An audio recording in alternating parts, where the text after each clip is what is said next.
네, 시청자 여러분, 이번 주 울산의 이슈를 타파해 보겠습니다. 울산 전국체전이 잘 치러졌는데 뒤끝이 좀 개운치 않은 일이 생겼네요. 개최지에는 아마 가산점이라고 하는 것이 있는 모양인데 개최지인 울산에 주면 안 되는 가산점을 주는 바람에 인천이 9위로 올라갔고 울산이 10위로 내려앉는 이 초유의 사태가 벌어졌습니다. 대한체육회가 잘못한 것을 인천시 체육회 직원이 정정을 요청해서 바로잡은 건데 세상에 이런 일이 이해가 안 갑니다. 자, 오늘도 뉴스를 읽어주는 남자 김잠출 기자. 아무리 이게 나라한 행사라지만 이런 일 처음 보죠? 네, 어이없는 일이라고 하죠. 예, 예. 자, 이제 우리 얘기해 보겠습니다. 강진희 북구의회 의장이 사임하고 또 다른 북구의원이 음주운전으로 경찰에 단속됐다는 뉴스부터 한번 살펴보죠. 기초위원회 자질 논란, 도적전 회의, 이게 사라지지 않는 이유를 이거 어떻게 얘기해야 됩니까? 그렇죠. 이제 대접 받으려고 하는, 그러니까 봉사에 자세해야 되는데, 예. 자, 대접받거나 군림하려는 이걸 빨리 고쳐야 되는데 말이죠. 뭐 다 그런 건 아니지만은, 특히 이제 북구 강 의장은 남성 의원에 대한 뭐 성추행 의혹을 계속 제기받아 왔잖아요. 예. 그리고 폭력 시비까지도 있었는데, 경찰 수사 뭐 결과를 지켜봐야겠지만은, 제도적으로는 이 지방의회의 권한과 기능이 점차 확대되면서 정착돼 가고 있다, 이렇게 봐집니다만은, 네. 뭐, 울산뿐만 아니고 일부 기초의원들의 자질 논란, 갑질 행위, 추태 같은 이 무리를 계속 빚는 사례, 잊을만 하면 나타난다. 그래서 북구 의원의 또 음주운전, 이것도 뭐 좋은 일이 아닙니다. 뭐, 애초 자질이 부족한, 그러니까 감이 안 되는 사람들이 나와도 유권자들이 뽑아준 거라서 그런가. 예. 아니면은 해당 주민들, 이것이 그렇다면은 해당 주민들의 책임으로 봐야 되겠죠. 예. 되게 이제 그러지 않습니까? 그 나라의 정치 수준, 그 나라의 국민 수준과 같다. 또 잘못 선출한 불량 정치인은 주민들을 노예로 만들어버린다, 이런 말이 있거든요. 예. 네, 이런 것은 빨리 고쳐져야, 이제 건절돼야 되겠죠. 예, 뭐, 예. 뭐 1일부터 이제 울산시 의회, 다음 달 1일부터 행정사무감사가 있으니까, 네, 네. 집중감사, 아니면 예. 대안 제시 어느 정도 할지, 예. 시의회에 한번 기대를 또 해볼 수밖에 없죠. 예. 이제 김 기자나 저나 우리 나이에 자체 실수할 수 있는 게 이 성인지 감수성이라는 게 있잖아요. 네네. 세상을 좀 사신 분들이 옛날 생각하고, 옛날 생각만 하고, 그땐 다 그랬어 하고 생각하다가는 이건 참 큰 망신당합니다. 의원들끼리 술자리에서 터치 좀 했는데 너무한 거 아니냐 하는 목소리도 있어서 하는 얘기인데요. 네. 이거 뭐 그런 자리에 아예 안 가는 것이 한 방법일 것 같아요. 네. 네. 지금 이제 나라 전체가 양진영으로 갈라져 있고 정치는 강대치가 이어지고 있습니다. 우리의 관심사니까 울산의 김기현 의원의 당대표 도전부터 한번 얘기를 해보죠. 유승민이 뜨니까 순위가 좀 밀리는 것도 같은데 가능성은 열려 있다고 봐야 됩니까? 네, 여의도에서는 김기현 의원의 그 발언 수위는 네. 계속 높아지고 강성으로 가고 있는데, 예. 당대표 기대치가 조금씩 높아지고 있다, 이런 평가가 있습니다. 네. 뭐 일부 여론조사 몇 군데를 보면은 거의 뭐 9.6%까지 나오는 경우도 있고요. 네. 3% 좀 낮긴 낮습니다. 네. 그러나 이제 9.6% 한번 나온 사례가 있다는 것은 그만큼 경쟁력을 일단 확보했다. 그리고 마의 10%를 만약에 넘느냐 안 넘느냐 문제인데, 네. 이 마지노선이 10%를 넘는다면은 그동안 저평가되어 온 여론 지지, 또 낮은 인지도, 이 문제가 해결될 것이다. 그리고 연말부터 이제 시작이 될 거거든요. 본격적인 그 당권 레이스가. 예. 그 기점으로 충분히 경쟁력 확보할 모멘텀을 얻었다고는 분석이 많습니다. 예. 이제 언론의 관심이 되게 뜨겁고, 이분이 말만 하면 또 기사로 바로 나오는 심평 변호사라고 계시는데요. 네. 이 심 변호사가 지난주에 서울에서 김기현 의원을 만났습니다. 만나서 뭐 이런저런 서로 의견을 교환했는데, 심평 변호사의 평가는 공정 이념 실현을 위해서 이 두 분 다 이제 사법고시 출신이니까, 네, 공정 이념 실현을 위한 그 공무원 채용에 대한 그 공정성 문제, 그리고 법조인 양성제도, 로스쿨을 어떻게 개혁할 것인가, 예. 그리고 양극화와 인구 감소 네. 이 문제 해결을 위해서 두 분이 아마 뜻을 같이 했거나 김기현 의원이 앞으로 이 순차적으로 방안을 강구하겠다는 말을 했다고 하는데 네. 긍정적으로 일단은 평가를 하고 있더라고요. 김기현 의원 그 말을 과격하게 하는 분은 아닌데 맞습니다. 이번에 저 김의겸 의원에게 그 스토킹하는 사람의 범죄인에게 다리에 채워주는 거 뭐라고 하죠? 전자발찌. 전자발찌를 채워야 된다 이런 강성 발언도 하고 했더라고요. 네, 수위가 자꾸 올라가더라고요. 네네네. 존재감을 나타내는 것 같아서 맞습니다. 뭐 나쁘지 않습니다. 윤석열 대통령 멘토라고 하는 그 심평 변호사를 만났다는 거 좋은 신호고요. 네. 여론조사에서 앞서가고는 있지만 대통령이 유승민 의원 그렇고 뭐 안철수 의원 그렇고 이런 상황에서 심평 변호사 만났다. 귀가 번쩍 뜨이는 소식입니다. 울산 시민들에게는요. 네, 되게 이제 뭐 언론에서 조금 마사지라고 하는 그 표현이 있습니다만은 심평 변호사 뭐 멘토라든가 이런 게 이제 말을 딸 때 기사를 쓸 때 뭐 윤석열 대통령 멘토도 자꾸 이러니까 예. 본인은 뭐 절대 멘토가 아니다고 여러 번 부인을 했어요. 네. 그러니까 자리 욕심에 대한 는 전혀 없다. 네네네. 나는 단순한 뭐 경주에 사는 촌사람이다 이런 본인은 자꾸 부인을 하는데 어쨌든 전국 언론에 이분의 일거수일투족이 다 주목을 받고 있습니다. 예. 선거 때마다 예전에는 또 문재인 대통령 후보 운동을 또 했고 지지를 했던 분이거든요. 그러다가 여러 부분에서 실망을 느끼고 다시 돌아서서 윤석열 후보 공정사회 건설에 동조를 하고 예.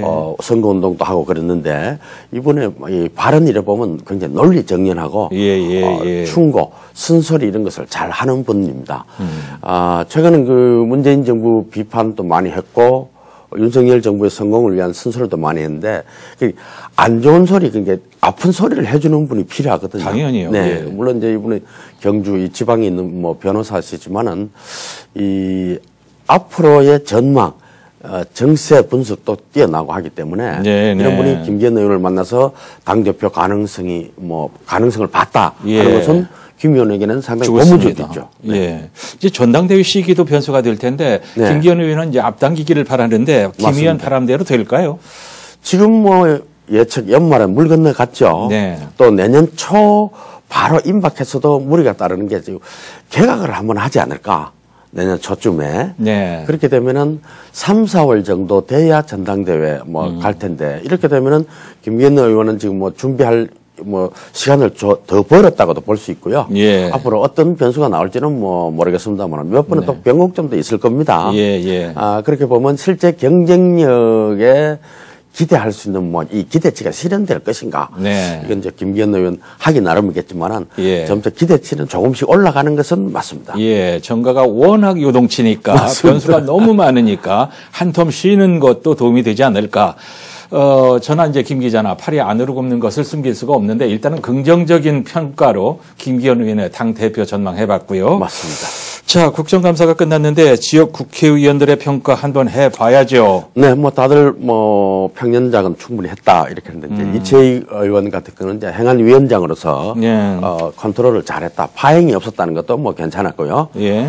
박성민 의원은 당내지만은 우수 국감의원으로 2번이나 선정이 됐으니까 나름의 성적표는 거뒀다. 예. 가장 돋보이는 의원은 서범수 의원이라고 봐야 되겠죠. 어허. 이번에 성적이 좀 좋았는데 울산공항 활성화 문제라든가 예.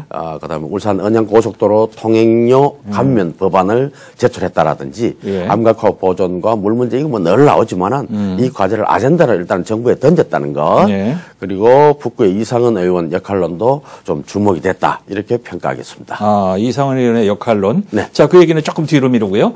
김두겸 시장이 국감을 처음 받아봤는데 울산시 국감 어땠습니까? 그렇습니다. 야당, 민주당의 맹공을 예상한다, 이라고 미리 나왔지만은, 네. 그렇게 흠집 나지도 않았고, 예. 잘 방어를 했던 것 같고요. 네. 지난 7기 울산시정에 대한 그때의 난맥상, 이런 것을 많이 드러낸 국감이었죠, 오히려. 네. 1조 원에 달하는 울산시 부채, 이거 심각하게 받아들여야 되는데, 네. 이 증가 원인이 7기 때에 많이 늘었던 공무직을 포함한 공무원 인력 정원이에요.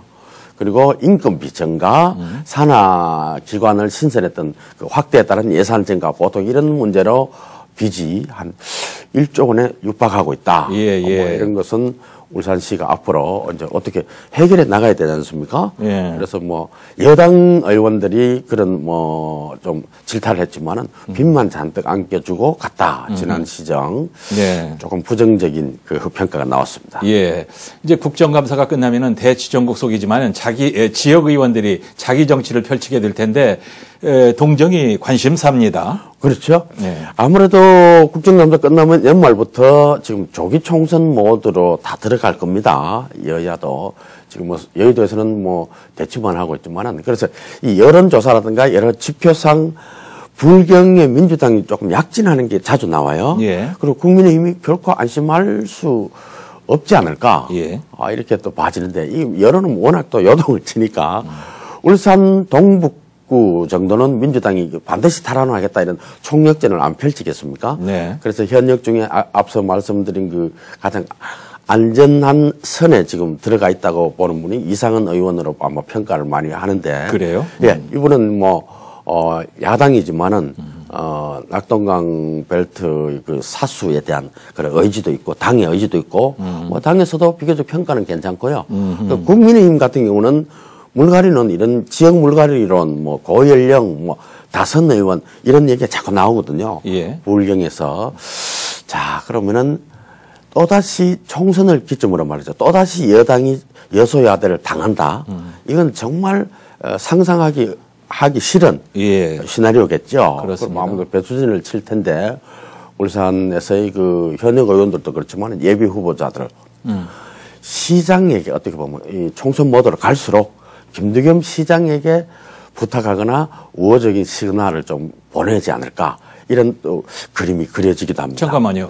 네. 국회의원과 예비후보가 김 씨에게 잘 보여야 한다는 얘기가 이게 무슨 얘기입니까? 이게 이제 뭐 구체적으로 부탁하는 이런 뜻이 아니고 예. 정치 지형상 예전에는 김두겸 시장이 야인이었을 때나 정치 그 활동을 할 때는 현역 의원에게 많이 저거 해야 되겠죠. 우호적이어야 되잖아요. 네, 네. 지금은 당연하고. 이제 시장이니까 예. 또 총선에 뭐 큰 부담이 없으니까 지금 의원들이 오히려 시장과의 관계가 좋은 게 좋죠. 뭐 26일 국비 확보를 위해서 지역 의원들로 울산시가 예산 정책 협의회도 열고 그랬지 않습니까? 예. 거기서도 아마 그런 분위기가 좀 있었지 않을까. 아하. 아무래도 물갈이론도 나오죠. 예. 뭐 다선을 다 또 중시하지 않거든요. 네. 그다음에 고연령자 뭐 이런 문제도 나오고 그러면은 현역 시장이 바로 정치 활동을 하거나 이래 할 수는 없어도 어떻게 움직이는가, 어떻게 시그널을 주는가 이렇게 한다면은 시장이 오히려 더 우위에 서 있는 네. 그런 신호를 우호적인 관계가 더 필요한 그런 부분이라는 것을 말씀드리는 겁니다. 네. 예전에 17년, 18년 예산협의회 때 제가 여의도에 같이 참석을 해볼 때는 그때는 약간 좀 삐걱거리는 게 좀 있었어요. 네. 그래서 당시 시장이 또는 울산시가 여의도 그 국민의힘 의원들에게 대한 의전 문제 뭐 이런 것도 조금 불평불만도 있고 이랬는데 네. 26일 예산정책협의회 같은 게 이상은 의원은 글쎄요 참석해서 또 야당이지만은 국비 확보에는 지금 민주당이 거대 야당이기 때문에 협조가 필요하단 말이죠. 그렇죠. 그래서 김 시장 같은 경우는 서울 사무소 그 본부장도 네, 이상은 의원 협치하자 뭐 이렇게 이상은 의원 그 제안을 바로 받았단 말이에요. 예. 그렇기 때문에 우호적인 관계도 있고 이상은 의원의 역할이 앞으로 국비 확보에서도 예. 좀 도드라지지 않을까 예. 좋게 보고 또 기대를 합니다. 네. 정치라는 게 이제 두 발 나가기 위해서 한 발 뒤로 물러나기도 하고, 네. 예, 그런 이제, 융통성이 있는 건데 참 좋은 거라고 생각하고요. 맞습니다. 자, 이제 이상은 의원의 역할론, 이제 아까 이 얘기를 뒤로 조금 밀었는데, 네. 어떤 역할을 얘기하는 건가요? 이 앞에 얘기한 거 말고 또. 지금 이제 김두겸 시장 입장에서는 지역 국비 확보를 하는데 물론 여당 의원들의 지원과 역할도 상당히 중요하겠지만은 네. 이 현안 해결을 하는데 야당의 협조 없이는 또 어려운 부분이 있으니까 그리고 여소야대단 말이죠. 네. 거기에 이상은 의원이 민주당 소속으로서 지역을 위해서 울산을 위해서 얼마나 역할을 해주느냐 기대도 하고요. 네. 또 두 분이 상호 신뢰하는 분위기가 충분히 형성돼 있다고 하니까 그래요? 도움을 받아야 된다. 그리고 도움이 또 필요하다. 그러니까 예산 결산 그 심사위원장도 민주당이 맡거든요. 네. 이 자리가 굉장히 중요하고 마크 역할을 이상은 의원이 좀 해줘야 되는데 현재까지는 비교적 괜찮다고 합니다. 네. 그리고 김대겸 시장도 뭐 공개적으로라도 부탁을 할 정도니까 이 야당의 예산 심의 견제하지 않고 울산권만큼은 이상은 의원의 역할을 잘해서 울산에 더 나은 국비 확보가 될 수 있고 또 새로운 기록이 나왔으면 좋겠다. 예. 그런 이제 기대를 하는 거죠. 예. 이상은 의원은 이제 지난 국정감사에서도 예. 반구대 암각화 보존책 물론 예전에 그 문광이 있을 때도 꾸준히 했습니다만은 울산권 맑은물 해법을 아주 강도 높게 좀 제기를 했던 문제. 예. 그리고 박상진 의사 이 서운 등급을 좀 상향 조정해야 된다는 거. 예. 이게 지금 구체적인 지금 실적이 안 나오고 있는데 정부에 계속 이제 타진을 하는 거죠. 네. 이채경한 위원장하고 물론 같이 하지만은 이상은 의원이 처음 제기했던 거고 관심을 많이 가졌던 부분이라 이것도 결과가 주목되는 그런 부분입니다. 예. 그런데 정부의 유관부처를 상대로 해서 좀 적극 대처를 하고 있다. 이런 것은 이상은 의원이 야당이지만은 평가를 해줘야 되는 부분이죠. 예, 예. 이제 지난 시간에 우리가 지난 시간뿐만 아니라 수시로 울산 인사 홀대론을 얘기하지 않았습니까? 네. 근데 지난 시간에 얘기하고 나자마자 울산의 김태규 변호사 이분이 국민권익위 부위원장으로 갔어요. 네네. 그렇죠? 맞습니다. 학성고 출신, 뭐 판사도 했고 울산 사람, 차관급이고 실세 자리로 가는 겁니다. 그렇죠. 여기서 얘기했다고 해서 인사가 되는 것은 아니었겠지만은, 네. 준비가 돼 있었겠죠. 네. 국민권익위가 지금 관심을 많이 받고 있지 않습니까? 전현희 위원장. 네. 예. 아마 위원장을 견제하는 매기 역할론을 받았나 이런 시각도 있더라고요. 예. 뭐 지역에서의 그 학교 문제라든가 또 부장판사 출신인데, 이분이 권익위 그 부위원장이지만은 차관급이라고 합니다. 예. 근데 울산 인사 발탁에 일단은 물꼬가 튼 경우다. 일단 물꼬를 한번 튼 데 의미가 있다. 네, 이렇게 네. 봐지고요. 지금 지역 인사 홀대는 하면서 뭐 자리 이야기하지만은 그렇게 지금 만만한 자리가 또 많이 줄어들었어요. 네. 거의 없는 것 같고. 네. 이 김태규 변호사가 또 부위원장이 되면서 좀 주목을 끈 것이 문재인 정부 시절에 대법원장 체제를 계속 비판을 해왔어요. 이분이 현직 판사로 있으면서도. 예. 그러니까 최근까지도 더불어민주당의 검수완박 법안을 공개적으로 많이 비판을 했고요. 또 이재명 후보를 공개 저격하는 역할을 많이 해드렸습니다. 예. 그래서 아마 선거 공신으로서의 그 공을 좀 인정받았다 이렇게도 봐지고 예. 일각에서 나오는 전현희 위원장을 감시 아니면 견제하는 매기 역할을 할 건가? 예. 이건 한번 두고 봐야 되겠습니다. 그 여기서 매기가 돼야 될지 아니면 화합을 해야 될지 이거 잘 생각해야 되는 게 맞습니다. 이번에 국정원 기조실장 사표 내는 거 봤잖아요. 네. 이거 보니까 가서 잘못하면은 안 하니만 못한 경우가 될 수도 있단 말이죠. 권은희 그 위원장 깐깐한 분 아닙니까? 만만치 않을 것 같은데 잘해야 될 텐데 말이죠. 지금 원체 용산이 또 인기가 지금 떨어지고, 네. 뭐 모든 원인 그리고 원인과 결과 그리고 최종 책임은 결국 대통령이 져야 되는 거죠. 네. 뭐 대통령이 잘하면은 다 또 지금 현 여권 정부가 또 올라가는 거고, 예. 지금 또 원체 뭐 고금리 강달러 뭐 원체 어렵습니다. 경제 상황도. 네. 그러다 보니까 이제 여러 가지 딜레마에 많이 빠지게 되는데 네. 경제 문제, 민생 문제만 뭔가 하나라도 좀 해결됐으면은 네. 좋은 소식이 있었으면 사실 좋은데 이 정치가 그런 역할을 지금 못하고 있다고 봐야 되겠죠. 네네. 김태규 변호사 국민권익위 부위원장으로 가셨는데 가서 좋은 역할 잘 수행해서 울산에도 인물이 계속 나왔으면 좋겠고요. 네. 자, 오늘도 이런저런 지역의 정가 이슈를 얘기해 봤는데, 마무리를 할까요? 네. 초나라, 그 중국 초나라 사람 중에 방패와 창을 같이 팔던 사람이 있었는데요. 네, 무슨 얘기 하려고 하는군요. 이분이 내 방패는 워낙 견고해서 예. 어떤 창으로도 무엇으로도 뚫을 수 없다. 예. 이렇게 하는 것도, 창을 또 팔려고 할 때는 내 창은 워낙 날카로워서 뚫지 못할 물건이 없다. 말씀하신 대로 이 모순이라고 이야기하지 않습니까? 예. 지금 여의도 정치, 여나 야나 다 이 모순으로 좀 가득 차 있는 게 아닌가. 모순된 모습들을 언제까지 봐야 되는가 참 갑갑합니다. 이 시간을 또 말씀드리면서도. 이 얘기 잘 해놓고서 마지막에 여의도 정치가 다 모순이라고 재뿌리시는데 네. 뭐가 모순입니까? 전부? 모두? 그렇죠. 뭐 다 정치 현장이 지금 그렇다는 거죠. 네. 모순은 논리학에서는 뭐 다 둘 다 맞을 수도 있고 둘 다 틀릴 수도 있습니다. 예. 근데 지금 우리가 말하는 모순은 둘 다 안 된다. 잘못됐다는 거죠. 네네. 여기서는 단합이다. 여기서는 정당하다. 이것은 예. 법대로다. 뭐 첼리스트가 나오고 조금 한마디로 표현하면 둘의 모습이 모순이 아닌가 이런 말씀입니다. 이거 벗어나야죠. 뉴스를 보는 사람들이 조마조마해요. 맞습니다. 예, 어느 한쪽도 승리자가 될 수 없다 이런 생각도 들고요. 다음 시간에는 여의도 정치의 희망을 좀 얘기하기를 기대하면서 뉴스를 읽어주는 남자 JCN 김잠출 객원 기자와 함께했습니다. 시청해 주셔서 감사합니다. 김 기자 고맙습니다. 감사합니다.